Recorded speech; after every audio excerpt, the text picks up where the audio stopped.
The sun peeked over the horizon, painting the sky with streaks of orange and pink. A gentle breeze rustled the leaves on the trees that lined the quiet suburban neighborhood.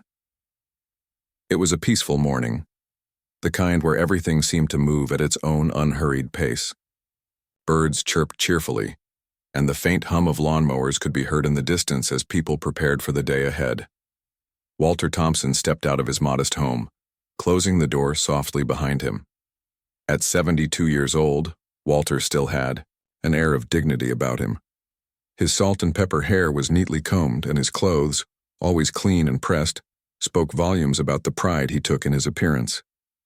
He slipped his hands into the pockets of his khaki pants and began his daily ritual, a morning walk around the block. For decades, this had been his way of staying active and connecting with the world outside his front door. As Walter strolled down the sidewalk, he exchanged warm greetings with the neighbors who were already up and about. There was Mrs. Patel watering her flower beds, Mr. Jenkins trimming his hedges, and little Sophia riding her tricycle along the driveway. Everyone knew Walter. He wasn't just another face in the crowd. He was a beloved figure in the community. People admired him not only because of his friendly demeanor, but also because of the stories they'd heard about him. Walter had spent most of his life teaching history at the local high school, shaping young minds and instilling values of kindness and respect. Even after retirement, he remained deeply rooted in the lives of those around him. But today, something felt different. Walter couldn't quite put his finger on it, but there was an unusual tension in the air, a subtle shift that made the hairs on the back of his neck stand up. Maybe it was the unfamiliar patrol car parked a few houses down, or the way the officer inside seemed to be watching him intently. Walter tried to brush off the feeling, telling himself he was imagining things. After all, what reason would anyone have to suspect him? He was simply enjoying his morning like any other day. Unbeknownst to Walter, Officer Ryan Jacobs was seated behind the wheel of the patrol car, his eyes glued to the elderly man walking casually down the street. Ryan had recently transferred from a precinct known for its aggressive policing tactics, and he carried those habits with him wherever he went. To him, Walter didn't fit the profile of someone who belonged in this upscale neighborhood. The gated community nearby attracted wealthy families, and Ryan assumed that anyone wandering too close must have ulterior motives. Ryan's mind raced with assumptions. Was Walter casing the area? Could he be planning a burglary? These thoughts spiraled out of control until Ryan convinced himself that action needed to be taken.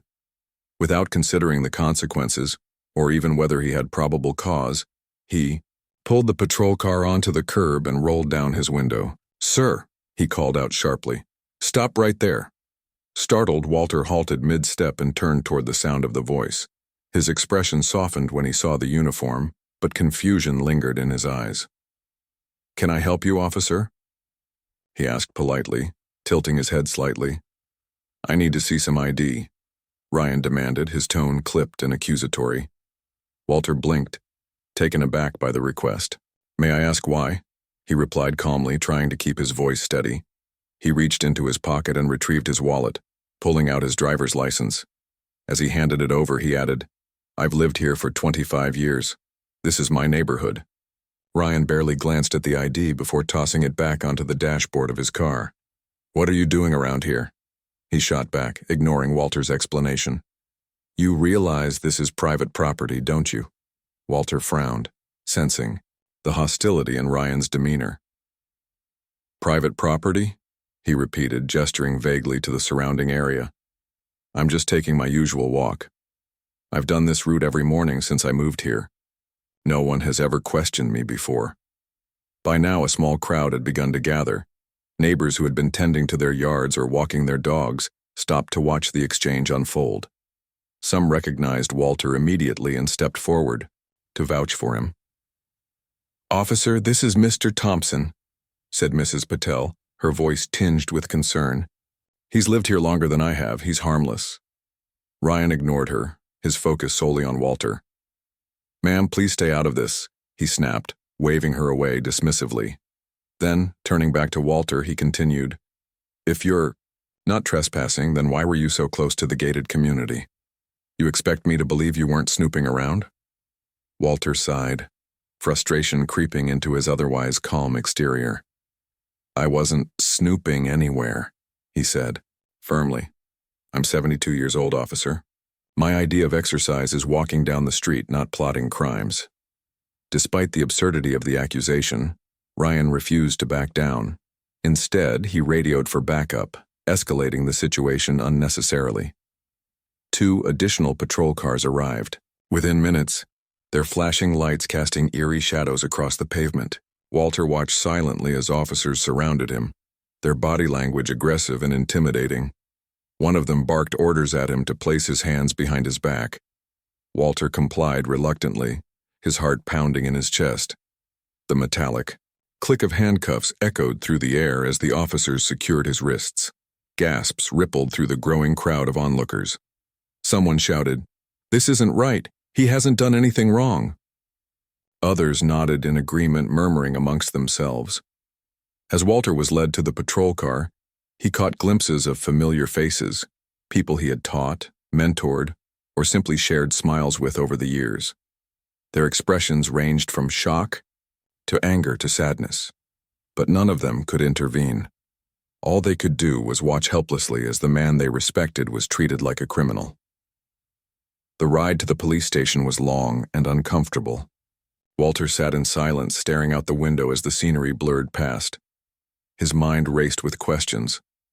How had things escalated so quickly? Why hadn't reason prevailed? And perhaps most importantly, what message did this send to the community he loved? Little did Walter know, his ordeal was far from over, and neither was the ripple effect it would create. Back at the precinct, a video of the arrest was spreading rapidly online, igniting outrage among viewers who couldn't believe what they were seeing. Among those watching was Police Chief Margaret Hayes, whose reaction would soon change the course of events entirely. The tension in the air was thick as Walter sat silently in the back of the patrol car, his hands cuffed behind him. The ride to the police station felt endless, each bump in the road jolting him slightly. His mind raced with thoughts of disbelief and frustration. How had a simple morning walk turned into this? He replayed the events over and over again, trying to make sense of it all. Walter had always believed in treating others with kindness and respect, but now he found himself on the receiving end of suspicion and hostility. The weight of the situation pressed heavily on his chest, yet he resolved to remain calm. Losing his composure wouldn't help anyone, least of all himself. When they arrived at the precinct, Walter was led inside and placed in a holding area. The fluorescent lights buzzed overhead, casting an unforgiving glare across the room. Around him, other detainees muttered under their breath or stared blankly at the walls. Walter tried not to let the environment get to him, but it was hard to ignore the stares and whispers from the officers who walked by. Some glanced at him curiously, while others avoided eye contact altogether. It was as if being accused of something, even falsely, had stripped away his identity and reduced him to just another suspect. Meanwhile, outside the precinct, the neighborhood was buzzing with outrage. By now, footage of Walter's arrest had gone viral. One of the neighbors, a young woman named Emily Carter, had recorded the entire incident on her phone. She hadn't intended to capture anything dramatic. She'd simply been walking her dog when she saw the commotion. As soon as she realized what was happening, she began filming, her hands trembling with anger and disbelief. Emily uploaded the video to social media almost immediately, adding a caption that read, "This is wrong. This man is a beloved member of our community, and this is how he's treated? Justice for Walter." Within minutes, the post gained traction. Comments poured in from people expressing their shock and disgust. Many tagged local news outlets demanding coverage of the incident. Others shared personal stories about Walter, recalling how he had impacted their lives through his teaching, or simply by being a kind neighbor. As the video spread, so did the outrage. Calls flooded the police department, overwhelming the switchboard. Residents demanded answers. Why had Walter been arrested?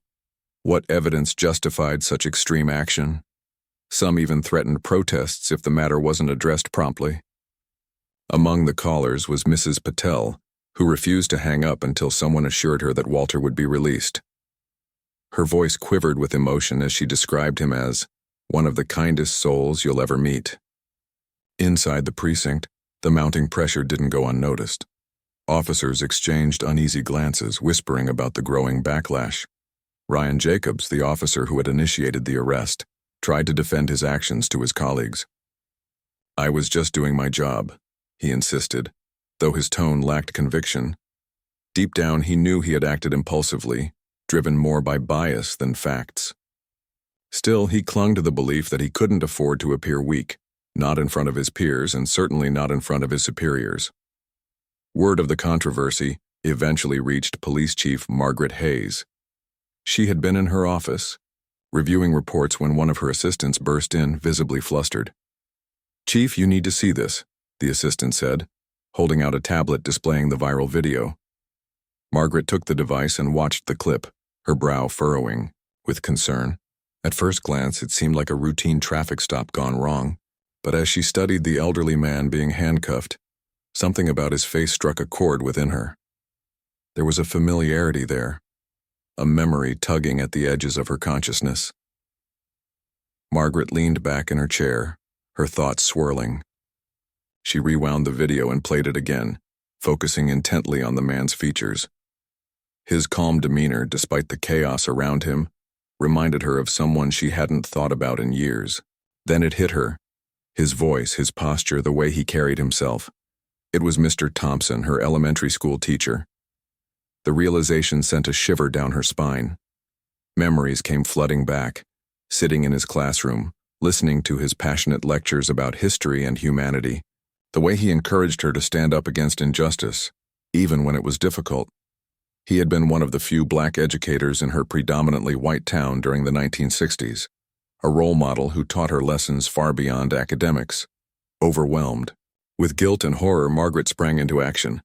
She marched down to the holding area, her heart pounding with a mix of dread and determination. When she entered the room, Walter looked up, his expression weary but composed. For a moment, neither of them spoke. Then Margaret approached him cautiously, her voice trembling as she introduced herself. "Mr. Thompson." "Walter?" she began. "I'm so sorry for what's happened to you today. This shouldn't have happened." Walter's eyes widened in surprise. Recognition slowly dawned on his face as he pieced together who she was. "Margaret?" he asked softly, his voice tinged with disbelief. "Is that really you?" "Yes," she replied, tears welling up in her eyes. "It's me. Do you remember me? I was in your 5th grade class." A faint smile crossed Walter's lips, softening the lines etched into his face by time and hardship. "Of course I remember you," he said warmly. "You were always so bright, so curious. I'm glad to see you've done well for yourself." Margaret nodded, struggling to hold back her emotions. "I owe so much of that to you," she admitted. "You taught me things I carry with me to this day. And now, to see you here, treated like this, it breaks my heart." Walter sighed deeply, leaning back against the bench. "It's not easy," he confessed, his voice steady despite the pain in his words. "But life has taught me that progress isn't always linear. Sometimes we take steps forward only to stumble backward. The important thing is that we keep trying to do better." Margaret listened intently, absorbing every word. She knew she had a responsibility to act, not just as a police chief, but as someone who owed Walter a debt of gratitude. Determined to set things right, she called for an immediate meeting with her staff. The room was tense as she recounted the events leading up to Walter's arrest, emphasizing the lack of probable cause and the blatant disregard for proper procedure. When Ryan attempted to justify his actions, claiming he had been following protocol, Margaret cut him off sharply. "No, Officer Jacobs," she said firmly, her voice ringing with authority. "What you did today was wrong. You allowed prejudice to cloud your judgment, and in doing so, you dishonored your badge. If you can't treat every citizen with respect regardless of race or background, then you don't belong in this department." Her words hung heavy in the air, silencing any further attempts at justification. Ryan shifted uncomfortably in his seat, his face flushed with shame. Margaret wasted no time issuing consequences.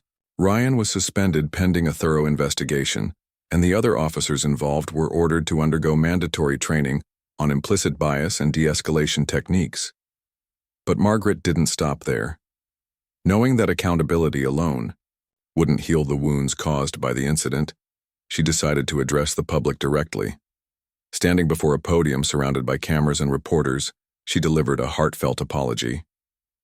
"Today we failed," she admitted, her voice filled with remorse. "We failed Mr. Walter Thompson and we failed our community. I promise you that we will learn from this mistake and work tirelessly to ensure it never happens again." Her sincerity resonated with many, offering a glimmer of hope amidst the anger and frustration. Back in the holding area, Walter listened to her speech on a small TV mounted in the corner of the room. Though he had endured a great deal that day, he couldn't help but feel a sense of cautious optimism. Perhaps, he thought, this painful experience could serve as a catalyst for change, not just within the police department, but throughout the entire community. As Margaret returned to the holding area to personally escort Walter out of the precinct, she extended her hand to him. "Thank you for your patience," she said sincerely. "And thank you for reminding me of the values I once held dear." Walter accepted her handshake, his grip firm and reassuring. "Let's focus on moving forward," he replied with a small smile. "Together we can make a difference." With those words, they stepped out into the evening light, ready to face whatever challenges lay ahead. Margaret Hayes stood outside the precinct, her mind racing as she replayed the events of the day. She had just escorted Walter Thompson to his car, ensuring he was safe and offering her sincerest apologies once again. But even as Walter drove away, the weight of what had transpired lingered heavily on her shoulders. This wasn't just about one man's wrongful arrest. It was about a deeper systemic issue that had festered for far too long. Margaret knew she couldn't let this moment pass without taking meaningful action. Back inside the precinct, Margaret called an emergency meeting with her senior staff. The room buzzed with tension as officers filed in, some avoiding eye contact while others whispered nervously among themselves. When everyone was seated, Margaret stepped to the front of the room, her expression stern but composed. She didn't waste time with pleasantries. Instead, she dove straight into the heart of the matter. "Today," she began, her voice firm and commanding, "we failed, not just as a department, but as human beings. We allowed bias to dictate our actions, and because of that, we wronged someone who deserved better, someone who has spent his life giving back to this community." She paused, letting her words sink in before continuing. "Officer Ryan Jacobs acted on assumptions rather than evidence. He targeted Mr. Thompson based solely on unfounded suspicion, and none of you stopped him. That is unacceptable." The room fell silent, the gravity of her statement hanging in the air. Margaret turned her attention to Ryan, who sat slumped in his chair, his face pale and his eyes fixed on the floor. She addressed him directly, her tone unwavering. "You claim you were just doing your job. But when your job involves treating people unfairly because of the color of their skin, then you are failing at your job. You dishonored your badge today, Officer Jacobs. And if you can't treat every citizen with respect regardless of race, age, or background, then you don't belong here." Ryan opened his mouth to respond, perhaps to defend himself, but Margaret raised a hand to silence him. "I'm not interested in excuses," she said sharply. "Actions have consequences. As of now, you're suspended pending further investigation. If it's determined that your conduct violated department policies, there will be additional disciplinary measures." Her announcement sent ripples through the room. Some officers nodded in agreement, while others shifted uncomfortably in their seats. Margaret made it clear that this wasn't just about Ryan. It was about setting a standard for the entire department. She instructed her training coordinator to organize mandatory sessions on implicit bias and de-escalation techniques for all officers. "We need to confront the prejudices we carry, whether consciously or unconsciously," she emphasized. "And we need to learn how to handle situations like today's with professionalism and empathy." After the meeting, Margaret retreated to her office, exhausted but resolute. She knew that addressing internal issues was only half the battle. The public outcry over Walter's arrest had been overwhelming, and she understood the importance of transparency. Picking up the phone, she reached out to local leaders and activists, inviting them to collaborate on initiatives aimed at rebuilding trust between law enforcement and the community. One of those leaders was Reverend Clara Bennett, a prominent figure in the neighborhood's Black community. Reverend Bennett had already been vocal about the incident, calling for accountability and reform. When Margaret called, she agreed to meet, but only if the police department was genuinely committed to change. Margaret assured her that they were, and within hours, plans were underway for a town hall meeting where residents could voice their concerns directly to the police department. As news of the upcoming town hall spread, anticipation grew. Flyers were posted around the neighborhood and social media buzzed with excitement and skepticism. Many people wondered whether this was just another empty gesture or if real progress would come from it. Walter, too, received invitations to attend. Though hesitant at first, he wasn't sure he wanted to relive the trauma of his arrest. He ultimately decided to participate. He believed in the power of dialogue and saw this as an opportunity to advocate for meaningful change. The evening of the town hall, the community center was packed. Rows of folding chairs filled the room and latecomers stood along the walls or clustered near the doors. The atmosphere was charged with emotion, a mix of anger, hope, and determination. Margaret took the stage first, flanked by Reverend Bennett and several other community leaders. She spoke candidly about the mistakes made during Walter's arrest and reiterated her commitment to reform. Her words were met with a mixture of applause and murmurs of skepticism, but she remained undeterred. When it was Walter's turn to speak, the room fell silent. He walked slowly to the microphone, leaning on the podium for support. His presence commanded respect, and the audience listened intently as he began to share his story. "I've lived in this neighborhood for 25 years, he said, his voice steady but tinged with emotion. "I've taught generations of children, attended countless neighborhood gatherings, and tried my best to be a good neighbor. But last week I learned something painful. No matter how much I give, there will always be people who see me as less than human, simply because of the color of my skin." His words struck a chord with many in the audience, eliciting nods of agreement and quiet murmurs of solidarity. Walter went on to describe the fear and humiliation he felt during his arrest, emphasizing that it wasn't just about him, it was about the message such incidents sent to the broader community. "When someone like me, a retired teacher, a grandfather, is treated this way, it sends a signal that anyone who looks like me is suspect," he explained. "That's not the kind of world I want to leave behind for my grandchildren." Tears welled up in the eyes of several attendees as Walter concluded his speech.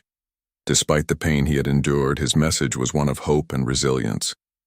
He urged everyone present to work together to create a more inclusive and compassionate society. "We can't erase the past," he said, "but we can shape the future. Let's use this moment to build bridges instead of walls." The rest of the evening unfolded as a powerful exchange of ideas. Residents shared their experiences with law enforcement, some recounting stories of similar encounters while others expressed gratitude for officers who had gone above and beyond to help them. Officers, including Margaret, listened attentively, acknowledging both the criticism and the praise. It was clear that mistrust ran deep, but so did the desire for healing. By the end of the night, tentative steps toward reconciliation had been taken. Margaret announced the formation of a citizen advisory board to oversee police practices and ensure accountability. She also pledged to implement regular community outreach programs, starting with a series of workshops designed to foster mutual understanding between residents and officers. As the crowd dispersed, Walter lingered near the exit, shaking hands and exchanging hugs with neighbors who thanked him for speaking out. Among them was Emily Carter, the young woman whose video had sparked the initial outcry. "Thank you for being brave enough to share your story," she told him, her voice filled with admiration. Walter smiled warmly, patting her shoulder. "It's not bravery," he replied. "It's necessity. If we stay silent, Nothing changes. Reverend Bennett joined them moments later, wrapping an arm around Walter's shoulders. "You've inspired us all tonight," she said softly. "Your strength gives us hope." Walter nodded, his gaze drifting toward the horizon. The road ahead wouldn't be easy, but for the first time in days he felt optimistic. Change wouldn't happen overnight, but seeds had been planted. Seeds of awareness, empathy, and collaboration, and with care and effort they might just grow into something beautiful. The weeks following the town hall meeting were a whirlwind of activity. Margaret Hayes worked tirelessly to turn promises into action, determined to prove that the police department was serious about change. She began by assembling the Citizen Advisory Board, a diverse group of community members including Walter Thompson, Reverend Clara Bennett, and several other local leaders. Their role was clear: to provide oversight and guidance on policing practices, ensuring transparency and accountability. Margaret also launched a series of workshops aimed at fostering better relationships between officers and residents. These weren't just lectures or training sessions. They were interactive events designed to break down barriers and build trust. Officers were paired with community members for small group discussions where everyone could share their perspectives openly. Some conversations were difficult, filled with raw emotions and uncomfortable truths, but they were necessary. Slowly, but surely, walls began to crumble, replaced by mutual understanding. One particularly impactful workshop focused on storytelling. Participants were encouraged to talk about personal experiences, both positive and negative, with law enforcement. Walter shared his own story again, this time in an intimate setting. His words resonated deeply with the officers present, many of whom had never stopped to consider what it felt like to be on the receiving end of prejudice. One young officer, Officer Daniels, approached Walter afterward, visibly moved. "I can't imagine going through what you did," he admitted, "but hearing your story makes me want to do better, to be better." Walter smiled warmly, placing a hand on the officer's shoulder. "That's all any of us can ask for," he replied, "to keep striving to improve ourselves and our communities." Meanwhile, Margaret faced challenges within her own ranks. Not everyone in the department welcomed the changes she was implementing. Some officers grumbled about the mandatory training sessions, dismissing them as unnecessary or overly sensitive. Others resented the increased scrutiny from the advisory board. Tension simmered beneath the surface, threatening to undermine progress. Determined not to let resistance derail her efforts, Margaret held one-on-one meetings with dissenting officers, listening to their concerns while reinforcing the importance of reform. She reminded them that policing wasn't just about enforcing laws, it was about serving people. "If we lose sight of that," she told them, "then we've lost sight of everything." Her persistence paid off. Gradually, even the most skeptical officers began to see value in the new initiatives. They noticed subtle shifts in how they interacted with residents: more smiles, more patience, fewer assumptions. It wasn't perfect, but it was progress. Outside the precinct, the community rallied around Walter and the movement he represented. Neighbors organized block parties and volunteer projects, using these opportunities to strengthen bonds and celebrate diversity. Emily Carter spearheaded a campaign called Unity Walks, encouraging residents to join her in daily strolls through the neighborhood, a nod to Walter's beloved morning routine. The walks became a symbol of solidarity, drawing participants of all ages and backgrounds. Reverend Bennett played a crucial role in keeping momentum alive. She hosted regular gatherings at her church, inviting speakers to address topics ranging from racial equity to mental health awareness. At one event, she introduced a panel of former police officers who had worked in communities plagued by systemic racism. Their insights shed light on the complexities of policing and offered practical solutions for improvement. Amidst all this activity, Walter found himself at the center of it all, not because he sought attention, but because people naturally gravitated toward him. His calm demeanor, wisdom, and unwavering optimism made him a beacon of hope. He became a mentor to many, especially younger generations eager to learn from his experiences. Teenagers would often stop by his house after school, asking questions about history, activism, and life in general. Walter welcomed them with open arms, offering advice and encouragement.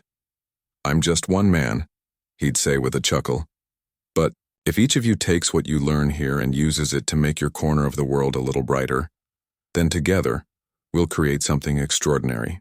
As months passed, tangible results began to emerge. Crime rates in the neighborhood dropped significantly, thanks in part to improved communication between residents and law enforcement. People felt safer reporting suspicious activity when they knew their voices would be heard without judgment. Community-led programs flourished, addressing issues like homelessness, education disparities, and access to health care. Even Ryan Jacobs, the officer responsible for Walter's arrest, showed signs of growth.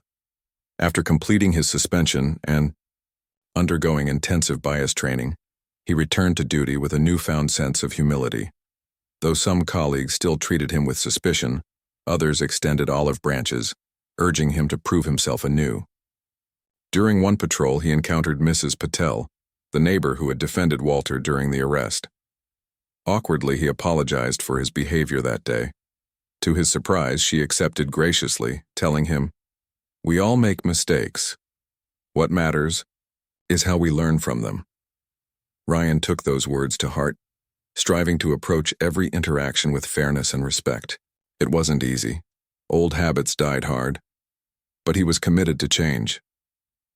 By the 6-month mark, the transformation was undeniable. The neighborhood buzzed with energy, its streets alive with laughter and camaraderie. Strangers greeted each other warmly, and differences were celebrated rather than feared.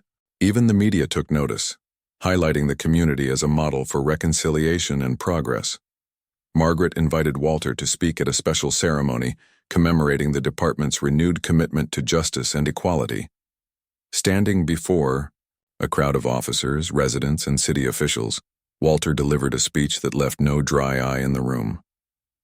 "Healing isn't easy," he said, his voice steady yet filled with emotion. "It requires courage, patience, and faith. But I've seen firsthand what happens when we choose compassion over fear, unity over division.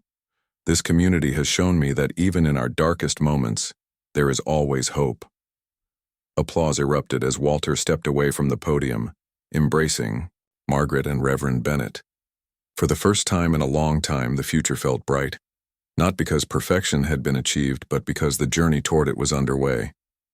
And in that journey, Walter, Margaret, and countless others had discovered something profound, that true strength lies not in power or authority, but in the ability to listen, learn, and grow together. Though scars remained from the past, they served as reminders of lessons learned and battles won. Walter often reflected on this as he resumed his morning walks, now accompanied by neighbors who joined him voluntarily. Each step forward was a testament to resilience, a celebration of the human spirit's capacity to overcome adversity. And so, the neighborhood continued to heal, one conversation, one smile, one act of kindness at a time. Months had passed since the day Walter Thompson was arrested, and the neighborhood had transformed in ways no one could have predicted. What began as a painful incident rooted in prejudice had blossomed into a powerful movement, a testament to the resilience of the community and its leaders. The unity that emerged from adversity became a beacon of hope, not just for this small suburban town, but for others watching from afar. The culmination of their efforts came on a crisp autumn morning when the entire neighborhood gathered for a Unity Day celebration. Organized by Walter and Margaret Hayes, the event was designed to honor progress while acknowledging the work still ahead. Tables lined the park, laden with food donated by local businesses. Children laughed as they ran through rows of colorful balloons, their parents chatting amiably nearby. Music played softly in the background, blending harmoniously with the hum of conversation and laughter. Walter stood at the center of it all, his presence commanding yet gentle. He wore a bright blue sweater, its cheerful hue matching the optimism in his eyes. As he looked around at the diverse faces gathered, neighbors young and old, officers mingling freely with residents, he felt a deep sense of pride. This was what he had always dreamed of, a community united by shared values rather than divided by fear or mistrust. When it was time for speeches, Margaret invited Walter to take the stage. The crowd quieted instantly, eager to hear what he had to say. Walter adjusted the microphone, clearing his throat before beginning. His voice carried warmth and conviction, drawing everyone in. "When I was arrested earlier this year," he started, pausing briefly to let the weight of those words settle, "I didn't know how things would turn out. I was hurt, confused, and angry. Not just for myself, but for my neighbors, my friends, and for every person who has ever been treated unfairly because of the color of their skin." He paused again, scanning the sea of faces before continuing. But then something remarkable happened. People spoke up. They demanded justice, not just for me, but for everyone who deserves to live without fear of discrimination. And together, we turned pain into purpose. Walter went on to thank Margaret for her leadership, Reverend Clara Bennett for her unwavering support, and the countless volunteers who had poured their hearts into making the community stronger. He also acknowledged Officer Daniels and other members of the police department who had embraced change, proving that growth is possible even in the face of resistance. "This journey hasn't been easy," Walter admitted, his tone softening. "There have been moments of doubt, setbacks, and disagreements. But through it all, we've kept moving forward because we refuse to give up on each other. That's what makes us strong." As Walter concluded his speech, the applause was thunderous. People rose to their feet, clapping and cheering, some wiping away tears. Among them was Emily Carter, whose viral video had sparked the initial outcry. She hugged Walter tightly after he stepped off the stage, whispering, "You've inspired so many people, including me." Later in the afternoon, activities brought the community even closer. Workshops were held under shaded tents, where participants discussed topics like conflict resolution, cultural sensitivity, and the importance of allyship. In one corner, children painted murals depicting themes of peace and unity, their vibrant brushstrokes bringing life to blank canvases. Nearby, Officer Daniels led a demonstration on proper traffic stops, emphasizing transparency and respect. Residents watched intently, asking questions and offering feedback, an exchange that underscored the growing trust between law enforcement and civilians. Margaret spent much of the day interacting with attendees, listening to their stories and sharing her vision for the future. She spoke candidly about the challenges she faced within the department, admitting that not everyone supported the reforms. "Change doesn't come easily," she told a group of curious teenagers. "But if we stay committed to doing what's right, we can overcome anything." Reverend Bennett presided over a prayer session later in the evening, inviting everyone to join hands in a circle. Her voice rang out, filled with gratitude and hope. "We are more than our struggles," she declared. "We are builders of bridges, healers of wounds, and dreamers of a brighter tomorrow. Let us never forget the lessons we've learned, and let us continue to walk this path together." As the sun dipped below the horizon, casting a golden glow, across the park the festivities drew to a close. Lanterns were lit and released into the sky, symbolizing the collective aspirations of the community. Each flickering light carried a wish, for peace, for understanding, for a world where differences were celebrated rather than feared. Walter watched the lanterns float upward, feeling a profound sense of fulfillment. Though scars from the past remained, they no longer defined him, or the community. Instead, they served as reminders of how far they'd come, and the strength required to keep pushing forward. That night, as Walter sat on his porch reflecting on the day's events, Margaret joined him unexpectedly. She carried 2 cups of hot tea, handing one to him with a smile. "Today was beautiful," she said, taking a seat beside him. "It reminded me why I got into this line of work. To make a difference." Walter nodded, sipping his tea thoughtfully. "And you have," he replied. "You've shown that leadership isn't about wielding power, it's about serving others with humility and courage." They sat in companionable silence for a while, watching fireflies dance in the twilight. Finally, Margaret broke the quiet. "Do you think we'll ever truly conquer racism?" she asked, her voice tinged with uncertainty. Walter considered her, questioned carefully before answering. "Probably not completely," he admitted. "Prejudice is deeply ingrained in society. It won't disappear overnight. But that doesn't mean we stop fighting. Every act of kindness, every moment of understanding, chips away at the walls that divide us, and eventually those walls will crumble. Margaret smiled, reassured by his perspective. Then I guess we keep chipping, she said firmly. Exactly, Walter agreed, raising his cup in a silent toast. One step at a time.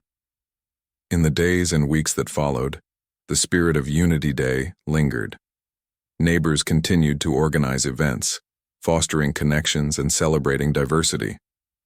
Officers participated actively in community projects, further solidifying the bond they'd built. Even Ryan Jacobs found himself welcomed back into the fold, his efforts to change recognized and appreciated. For Walter, life returned to a semblance of normalcy, but with a renewed sense of purpose. His daily walks became opportunities to connect with neighbors, share stories, and offer guidance to those seeking wisdom. He often thought about the ripple effect of that fateful morning months ago. What had started as an injustice had ignited a flame of hope, illuminating paths toward healing and reconciliation. And so, the neighborhood thrived, not because perfection had been achieved, but because its residents refused to settle for anything less than progress. Through compassion, collaboration, and courage, they proved that even in the darkest times, humanity could shine brightest.